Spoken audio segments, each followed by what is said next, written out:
Jackie McCarthy O'Brien, we made it, kid. We did. You're very welcome. Thank you, Joe. Pleasure to be here. You've put a lot into this book.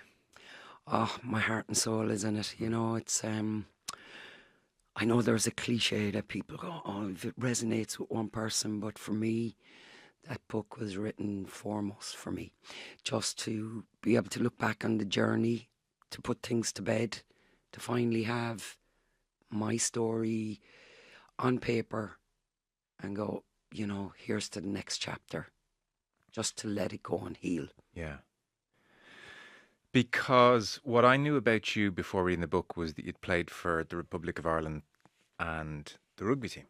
And not much else. Mm. And about 15 pages in the office the other day, I had to stand up and go for a walk. Right. I was like, oh, this is not your typical story. No, I was adamant that it wouldn't be an industrial school book, a Black and Irish book, an LGBTQ plus book, or a sports book for that matter. Because now at the age of 64, it's a life story. And it's a little bit of a history of Ireland as well, what it was like to grow up in the 60s as a child of colour, you know, and how you keep getting up from the knocks. I'd like to think it's a book about resilience. For a lot of people, there's a little bits that resonate with them. I don't think my story is any different from anybody. Maybe there's more facets to it. But, you know, the feedback I get from it is, oh my God, you have that perfectly because I went through this part or this part. So it seems to resonate with a lot of people. But the book for me was a healing journey. Was it? Yeah, definitely. Can I hog this conversation for a second and almost just get people up to speed? Yeah. So you were born in 1961 in Birmingham at the Queen Elizabeth Hospital, Caesarean, in Breach. Yes. Your mother, Precious, from Limerick, and Jamaican father. The full story of their relationship comes later in life, but suffice to say she's on her own and she's stuck in Birmingham. And after trying a few different avenues, she says, "Do you know what? I'm going to go home. I'm going to go back to Limerick." And she writes a letter to her father, your grandfather, and spells it out and says, "This is what's happened. I'm a child of colour. I'm on my own. I'm getting the boat home. If you're there to meet me, great. If you're not, I'll go back to the UK." And then at Colbert Station, he's there. And he's proud as punch, walking through the streets of Limerick. And I thought, oh, this is beautiful. And it was beautiful. And then 2 months later, in November, winter's evening, there's a knock on the door. And your mother opens the door, and on the doorstep is a priest, 2 nuns, and 2 Gardaí. And behind them, there's an ambulance with the engine humming. And you say quietly and calmly, they asked her to hand the baby over to them. They had secured a court order to take me to an orphanage for adoption. And you mentioned the papers they have on them. And you still have them. And a Father John Ryan of St. Munchin's Parish has applied for a Section 55 order. And this allowed the state to take children into care. And as you say, this is meant for when parents have died or if a family couldn't provide for a child, but they've come up with this Section 55 order in your case. And on the doorstep, your mother is, I can't imagine, hysterical, protesting. She's not an orphan. Yeah. We've a family. We're fine. And you say in the book, that church-state axis, an unmarried woman would not be allowed to walk the streets of Limerick with her illegitimate child, especially a child of colour. And, a chilling scene, which I've thought about a lot in the last few days. You say years later, a good friend of Mam's told me that she ran after the ambulance screaming in her bare feet. Yeah. That was a moment that, as I said, about 3 years ago, I ended up being a painter and decorator, and an old family friend, and we're chatting over a cup of tea, and she says to me, "You know, your mum never wanted you in that place." And I'm like, yeah, because, I thought about it because Mum never spoke about it to me, and I wondered, was she not able to manage and put me in there? Because some parents did put their children in there through one circumstance or another. But she was like, no, with your mum, she ran after that ambulance and she never, ever wanted you there.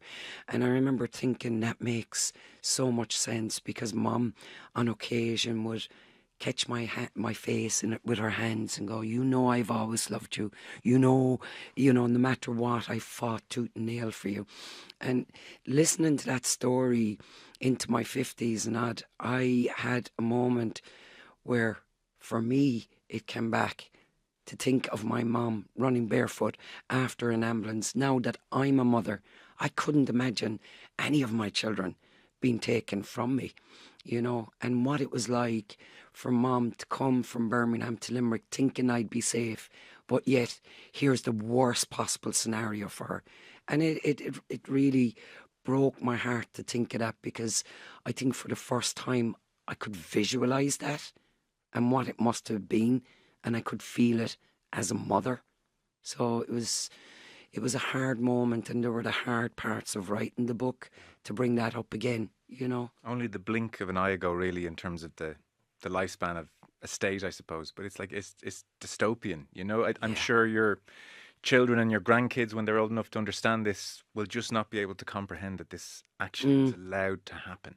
Yeah, I mean, my own children would know the story, but not the extent of it, because it's like everything in good old Ireland. We bury stuff and we lie about certain things to protect the children, as we think, the child doesn't need to know. The child doesn't need to know. And I grew up in that era. So I suppose I carried it on a little bit, and I've never really spoke to my children about it. But at the age I'm at now, and having gone to counselling for other reasons about 10 years back, I could eventually look back and embrace little Jackie that I hadn't done. Yeah. And I could see the damage that was done and the trauma that was there. And I'm like, oh my God, this is why I only eat one meal a day, because I didn't get fed very well there. This is why I'm regimental about things, because that was what it was like in that institution, Yeah, it's dreadful. It's just, and so that's your start in life. That's the start of your story. They take you for the first 5 years of your life, because your mum in the background is fighting to get you back, and that does happen when you're 5. But those first 5 years at Mount St. Vincent Industrial School, O'Connell Avenue, Limerick. And again, I should emphasise, and we'll get on to other parts of the book, this isn't an industrial school book. It's really not. But it's, I guess, a thread which runs through your life and your formative years and everything. Like you talk about, we're scrubbing the stairs and making rosary beads until our fingers bleed as kids. There was a cruelty to it. Like, if you wet the bed, again, you're 5 and under. What happens if you wet the bed? Yeah, you wet the bed. You come down in the morning with your wet sheets in your arm, put a bowl on your head, which meant you were getting no breakfast. And, that bowl is going to fall off, because you're standing there shivering, It falls. You're going to get a whacking. And that's it. Yeah. It literally was. Everything with food was done. The punishment was done around food. You wouldn't get a breakfast. You're not having a dinner, and that, to this day, I eat one meal a day. Yeah. So you see the little remnants of that time, but we became very inventful. Yeah, and whatever. And in the start of the book, you hear about the apple, that we can see for 3 or 4 days on this rooftop that has fallen from the tree. And we're like, we have to go out and get it. We have to go out and get it.